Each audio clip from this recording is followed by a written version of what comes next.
Are we ready? Whenever we're ready to start. Yeah, are ready. all right. Elf, elf, elf, elf, elf, shelf, shelf, shelf, shelf, shelf, elf, elf, Wow. elf, elf, elf, shelf. Get it. Elf, elf, elf.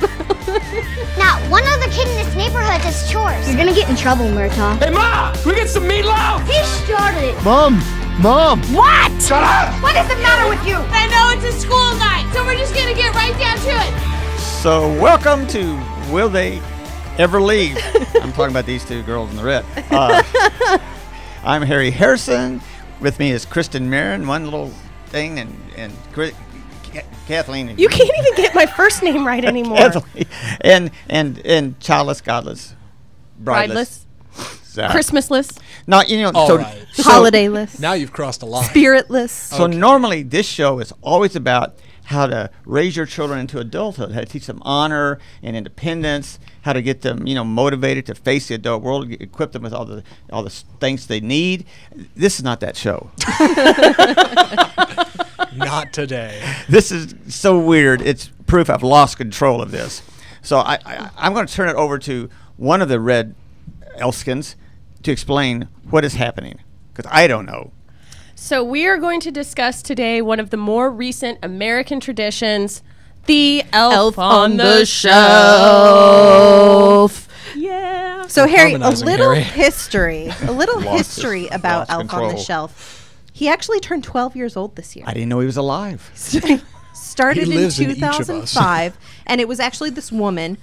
She wrote a book based on a family tradition that she had been doing with her family, and she decided, I want to share this with the world. And so they had this little elf that they had passed along in their family, and they told this story about how he was the scout for Santa. Yeah. And he watches over and reports back to Santa whether the children are being good or bad. He And flies she to thought, Santa every night. what a great story that has been passed along in my family. I'd like to share this with the world. So she wrote this book, and actually at first it wasn't like, no author wanted to pick it up. No publisher was really interested in it. But then someone saw her holding the book in some paparazzi photos, and the elf took flight. And now, since then, he's become a sensation. So just to give you an idea of what we're dealing with here, the Elf on the Shelf has sold over 11 million copies. The elf has debuted his own half-hour animated special, An Elf Story, in 2011. He joined the Macy's Thanksgiving Day Parade in 2012. He has an extensive wardrobe, which we have examples of over here. He also now has a female counterpart. We didn't bring her. He's got a pet reindeer and now a pet dog as well. St. Bernard. Bigger than the elf. Wait. What's the dog's name? Bernard. There's also spin-offs of the Elf on the Shelf. He has a birthday edition, a new book. There's also Elf Pets, a reindeer tradition. The Elf on the Shelf has 850,000 fans on Facebook, 640,000 fans on Twitter, 150,000 Instagram followers, and an app. He's got an app. 3 An apps. app. You want to hand me that? Yeah, I do actually. Because this is the weird thing we're talking about. It's going to scare my dog. Yeah, where's Abby? Okay, laying she on the can't whole thing? chew it though, because that has to go back to my house.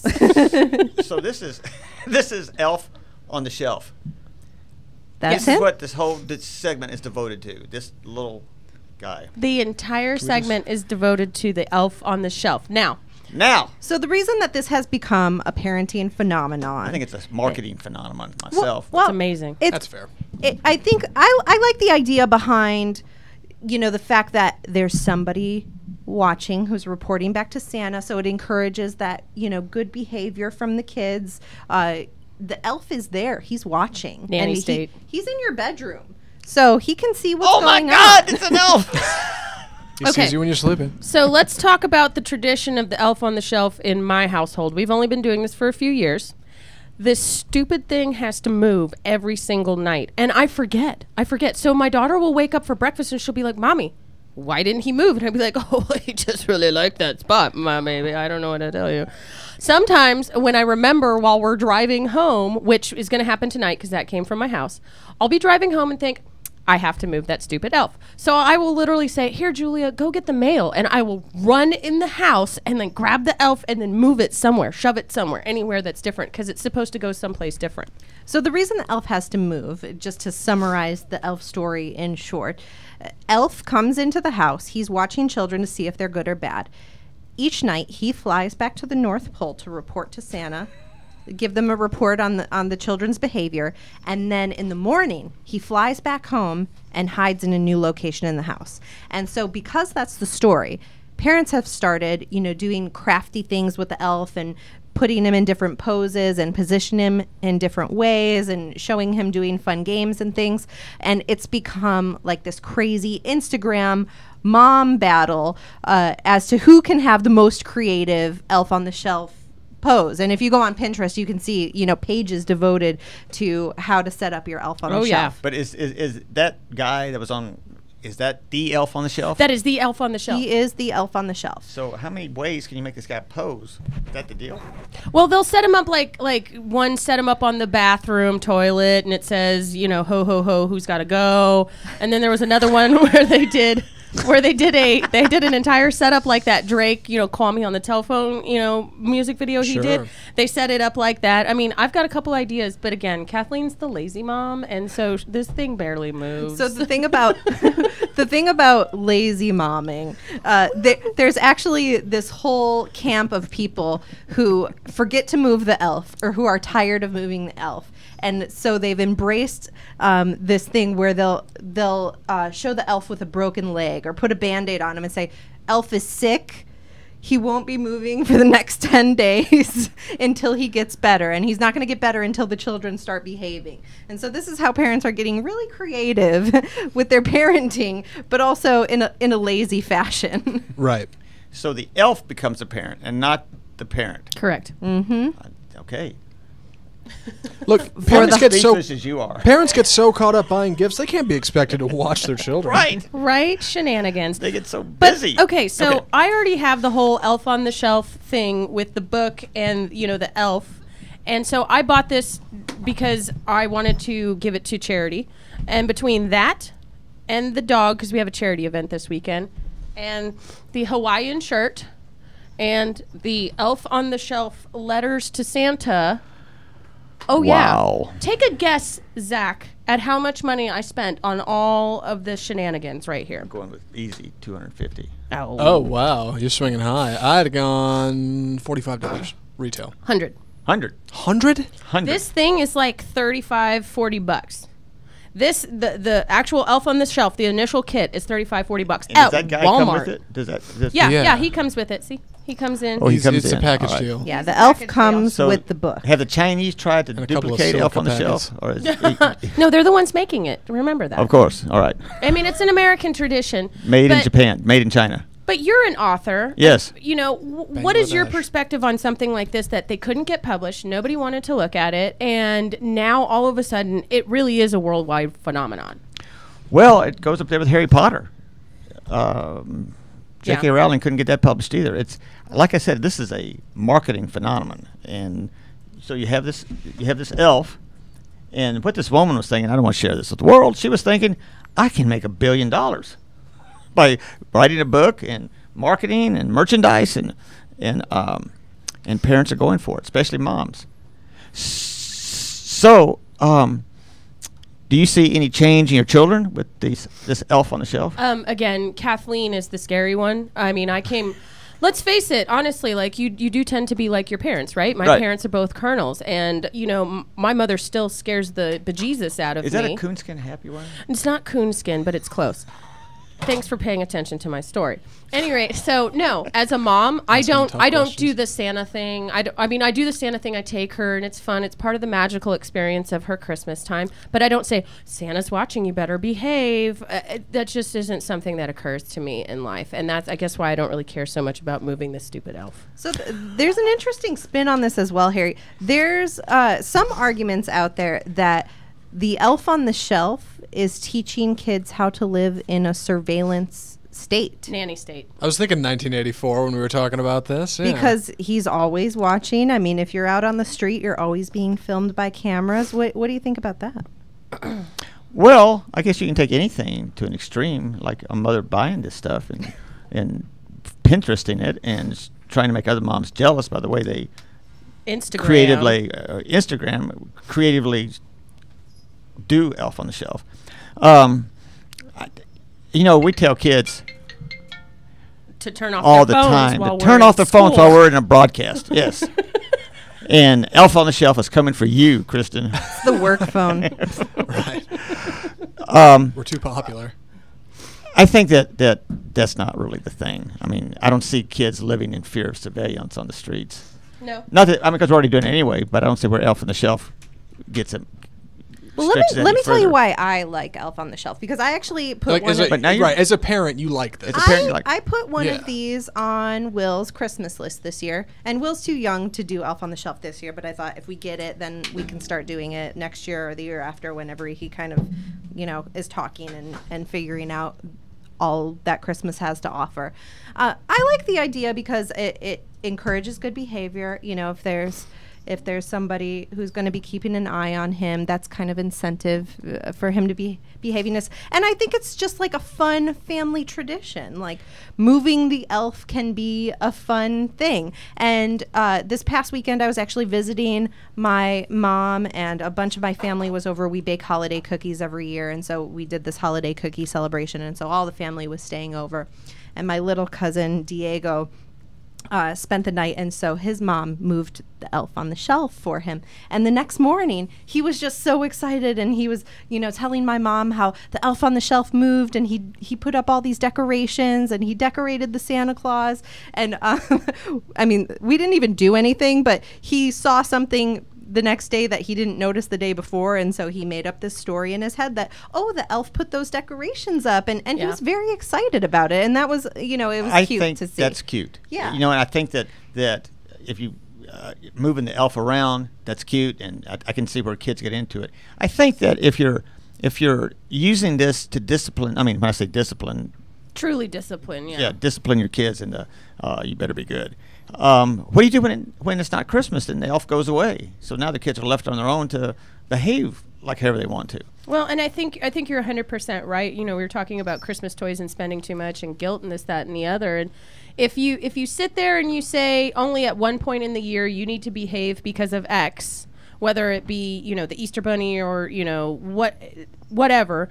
It doesn't actually instill discipline into the child, because it's supposed to be you as the parent engaging with your kid and making sure they're doing right all year long. Exactly. And to turn over parenting duties to a $1.50 stuffed $35 retail, Harry.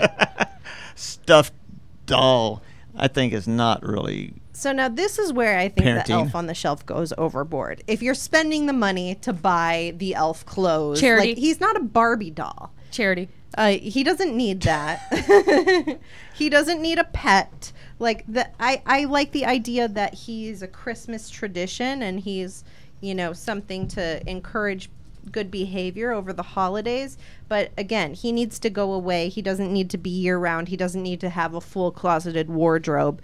And that's just the merchandising of Christmas. Totally. And so you're spending money on the elf's clothes and sunglasses and accessories, and not on his your homies. child. And his homies.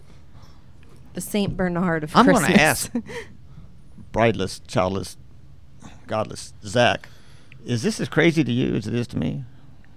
When I was a kid, my mom had this tradition. It wasn't Elf on the Shelf. She would tell my sister and I that if we were bad, she would call Santa, because she had his number at 1-800-NORTH POLE. Mm-hmm. And it totally worked.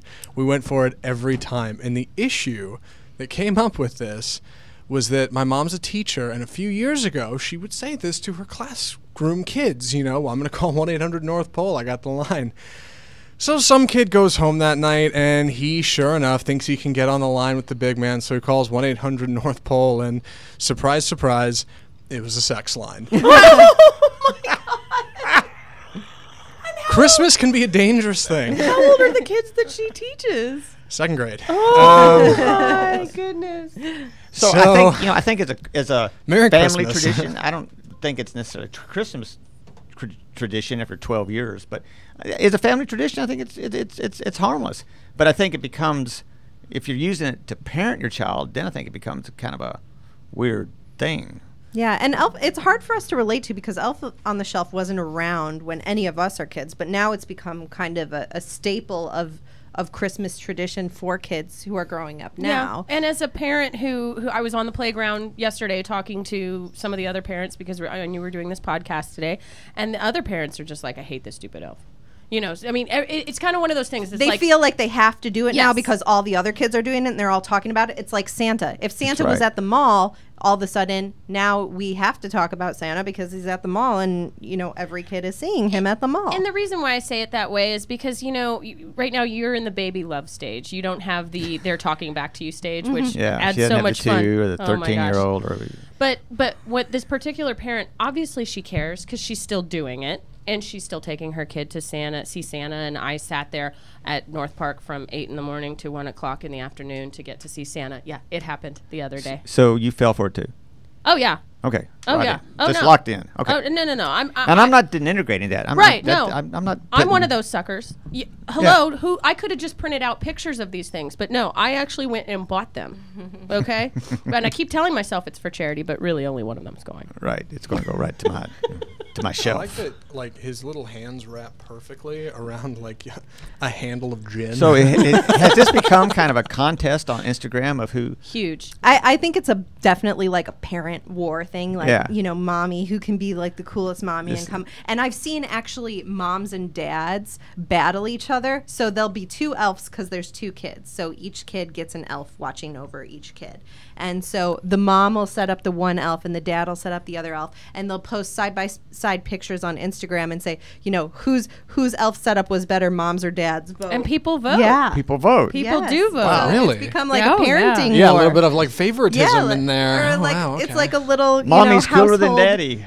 Yeah, But it's becoming a tradition for the parents as well. I mean, some Right. of that, it can be a little too competitive, but I some think of a it's lot of fun. parents have fun with it. Yeah. You know, I think it looks. I think having fun with it is a toot of an idea. Well, Absolutely. there's also discussion about learning opportunities with the elf. So, you know, I've read some articles about don't just show the elf like, you know, having a tea party with the teddy bears.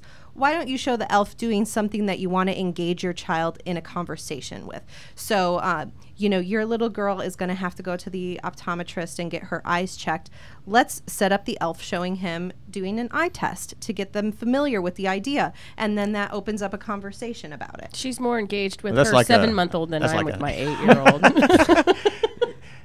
I don't know how you form an eye test, but I mean, if you had Print out a that big E and You a draw piece of one. paper. Okay. You get creative. Use your Creative and imagination. think of it. Crafts, my if dear. the elf was holding a book, I would think, well, that's a great thing to show your and kids how people fun do it can be. different things like that. Yeah, so showing the elf reading, showing the elf doing good habits like helping someone in need. Brushing They're- teeth. Yeah, brushing teeth. Mm-hmm. She's into it.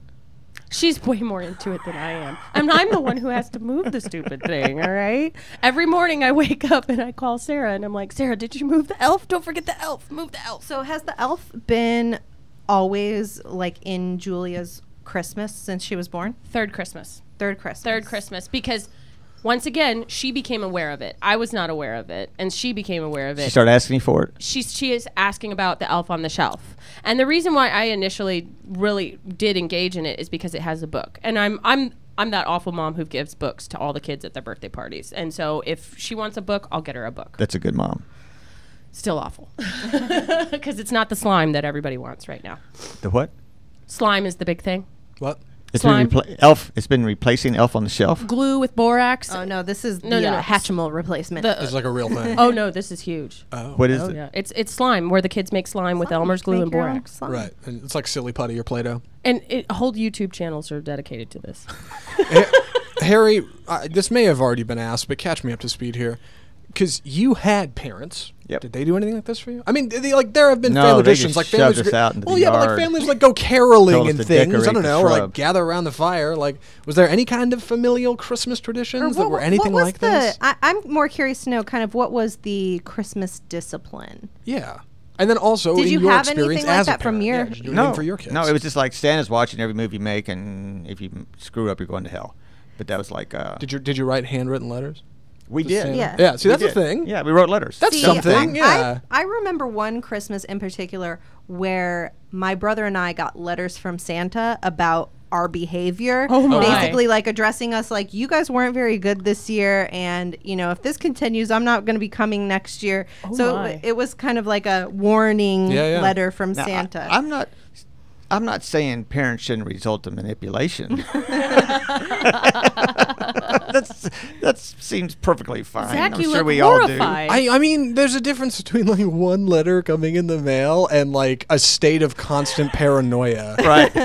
for a month, like thinking anything I Well- do. And I would think, well, maybe kids can get an escape. They can go to school. I bet teachers have these. Oh no, they all. I bet do. these are totally in a classroom. No, yeah. there's should be. gigantic construction paper elves throughout the hallways in Julia's school. wow. Oh yeah. Oh That's no, what it's I a big mean. deal. Like, yeah, I'm That starting is to buy getting into that kinda- whole surveillance state Yeah. theory. I think Wow. it depends on Yeah. the perspective you take. Because quite frankly, again, I'm not sitting here when in the morning when Julia wakes up, I go, oh, "Where's the elf baby? Did he move?" I'm not going, "Did you do well last night and go to bed immediately after brushed your teeth?" No, and in Julia's school, it's an engaging thing. It's not a surveillance thing. So I think it just kind of depends on how you guess. are as a parent. Yeah. You know, If my boys thought they were being surveyed, this elf on the shelf would be in the in the trash. in the Well, trash. one of It the would rules- It would be in the garbage disposal. One we of the forgot to rules tell is you. you're not allowed to touch the elf. I'm allowed to touch it. So the elf fell off of one of the shelves one time, and Julia came in horrified, and she said, "You have to pick it up, Mommy. The dogs are going to get it." And I was like, "Okay, well, don't touch it. Don't touch it." And so I ran over, and I touched it, and I was allowed to pick it up and put it on there. In the book, it states that if you touch the elf, he loses his his magic, magic. and then he can't report back to Santa. But in my family, we did do this extra tradition where, so this is what happened. Last Christmas was my ex-husband's Christmas, so he took her to New Mexico. I gave them an elf on the shelf, stuffed it in his luggage. They did the whole shenanigans for a couple of weeks, and then they didn't realize I had bought a second one so they could keep it so when she comes to visit. So they had stuffed it back in there, and Julia's unpacking her bag. They put it in her bag, and she opens it up. She's like, "Mommy, Christmas Sparkle is here." And I was like, "Oh man." She's like, "But Christmas Sparkle's on the mantle still." And I was like, "You were so good this Christmas that Santa's giving you an extra elf on the shelf that you get to keep up year round." So she's got one she's allowed to touch that's up year round. Look at that. I'm baffled, Harry. Harry? Yeah, where are you with this? I feel like I'm on another plane right here with Millennial surveillance mode. I felt like elves. this since college. So how does this aid the child in growing up and becoming independent? Mine specifically? Yep. And then we'll go to Kristin because she has big plans. Yeah, she has giant plans for this elf, and I can't wait to see your Instagram in a couple of years.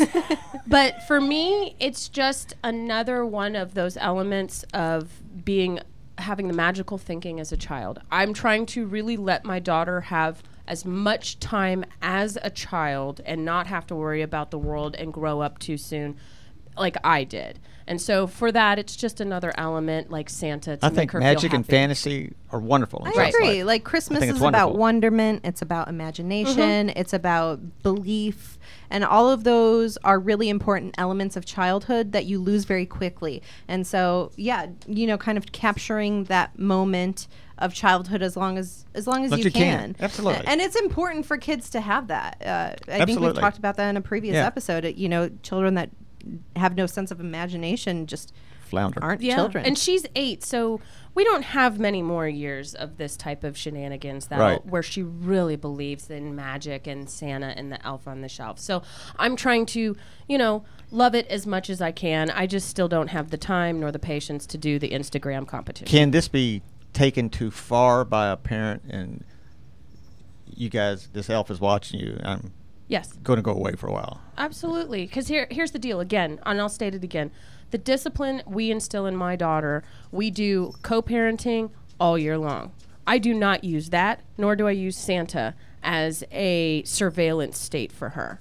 I use it as magic. And I'm assuming you're going to be the same way when your baby's getting older. I can't comment either way because I don't know. She's not there yet. Your baby's so chill right now. He's such a Whatever. sweet boy right now. I don't have to worry about it. Hopefully, I don't have to use the elf as a surveillance tool. But Are we going to put a camera in if he it? suddenly has a turn of affect, who knows what'll happen. So how much should a family spend on Elf? Should they go crazy with all the accessories and dogs? First off, is the base Elf set overpriced? Yes. I don't know how 35 much bones? it is. I put it on Will's Christmas list. Yeah, that's the way to go. Yeah. Blame the child. Grandma to get it. Get grandma to get it. Grandma to get it. Get grandma to This get it. one I actually, like, when I started looking at it as we were talking, it actually has, besides the storybook and the elf, it actually has, it says available on DVD and Blu-ray. So no. Oh, Yeah, It it's doesn't come that's with- the Elf movie. Right, it that doesn't we were come with the talking movie. about. No. Why would it? It's overpriced. Yeah. Yeah, because this toy, like, it looks like the story came from the 50s, from that particular family. And this elf really does look like it was like a rag doll that was made in the 50s. Well, he's modeled after the original Elf. AKA a rag doll made in the 50s with Yeah, a head. kinda like a sock Kind of like the monkey. Cabbage Patch thing I said last episode. He's like a sock monkey with an elf face. Yeah. What's the recommended age range for these? I Like don't for know. kids? Let's see what the box says. Like 5 to 9? I mean, what are we? Yeah. Yeah. What are we dealing with? So For all ages. Well, it depends on when you stop believing in Christmas, because Santa still delivers presents to me. right. Right, that's true. Yeah, the elf. See, I think the elf is a cool little tradition. I think it can be taken too far, but I think it's a cool tradition to keep the magic and the mystery of childhood alive. Absolutely. What kind of family traditions did you have with your children, Harry? We had a family Christmas party from cousins, maybe 40 people, 50 people. I didn't know half my cousins, so that was like the one tradition. But it was a cool tradition. I Yeah, liked- big family get Yeah, together. I And like seeing I these think I cousins. talked about my family tradition a little bit, is my mom does this cookie weekend every year where all of the family gets together and we all bake Christmas cookies and do a big cookie exchange. And it doesn't happen on Christmas Day. It happens a few weeks before Christmas. But that's something I think that- traditions are hugely important in a family. Yeah, and we it's love always it. going to be up to the mom to carry those traditions on. Do you want to know what tradition I have to carry on from my ex-husband's family? They put reindeer out on, or they put carrots outside. They put the cookies and the milk inside. And every year, my ex-husband, even if it's at my house, puts a ladder up against my house, climbs up onto the roof, and shakes reindeer bells.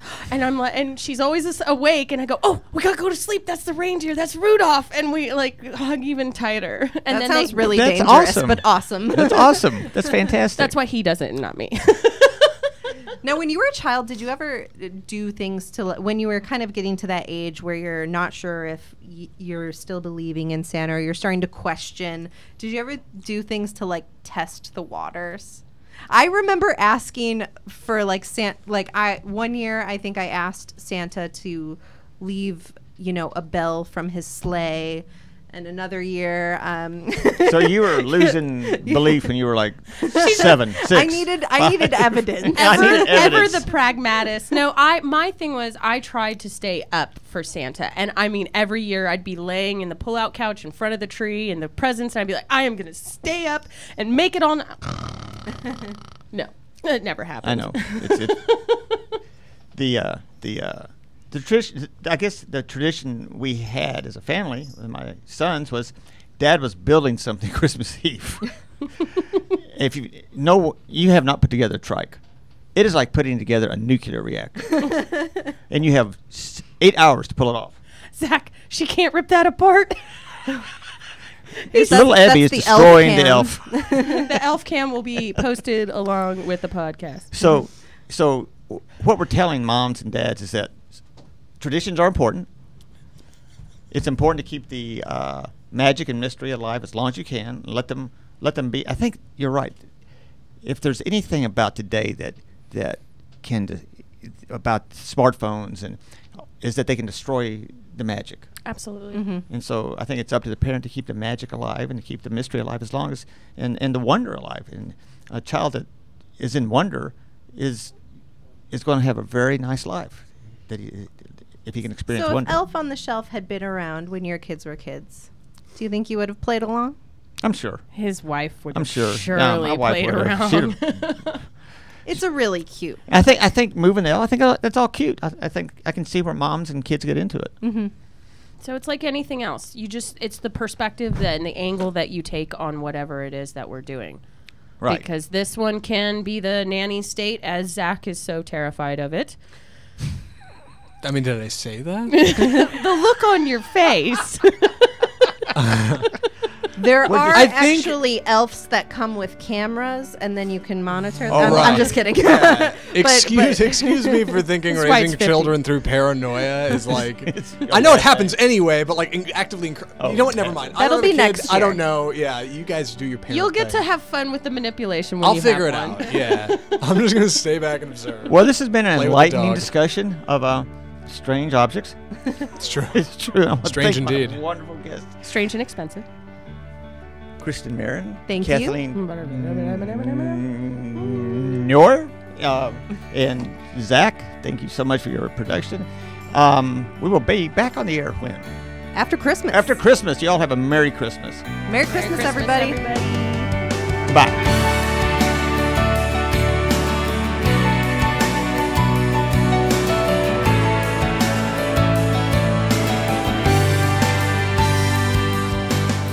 Will They Ever Leave is a production of the Real News Communications Network in collaboration with Harry H. Harrison Jr. This episode was recorded and edited by Matt Stoker and myself, Zach Lewis. Production music courtesy of the Audio Jungle Music Library. To find out more about Harry and his work, or to purchase one of his books, visit www.fearlessparenting.com.